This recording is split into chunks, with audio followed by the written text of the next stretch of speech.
అసలు లోకంలో ఉన్నటువంటి విద్య కంటే, లోకంలో ఉన్న వాటన్నిటికంటే కూడా మహోన్నతమైన దానిగా మనం బైబిల్ను భావిస్తాం. కనుకనే బైబిల్ను మన పిల్లలకు నేర్పించాలనుకుంటాం. అలాగే మనము కూడా నేర్చుకోవాలనుకుంటాం. మనము కూడా నేర్చుకోవాలనే ఉద్దేశంతోనే పిల్లలతో పాటు మనం కూడా ఇక్కడ తరగతుల్లో వచ్చి కూర్చుంటున్నాం. అంతే కదండి.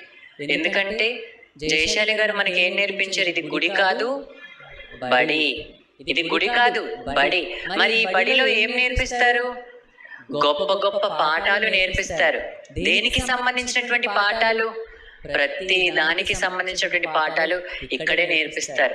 ప్రతి సమస్యను, ఏ సమస్యను ఎలా ఎదుర్కోవాలో కూడా మనకి ఎక్కడ నేర్పిస్తారు? ఇదిగో ఈ బడిలోనే నేర్పిస్తారు. మరి ఈ బడిలో మనందరం కూడా ఏ పుస్తకం చూసి నేర్చుకుంటున్నాం? బైబిల్ చూసే నేర్చుకుంటున్నాం. బైబిల్లో ఉన్నటువంటి విషయాలనే మనం నేర్చుకుంటున్నాం.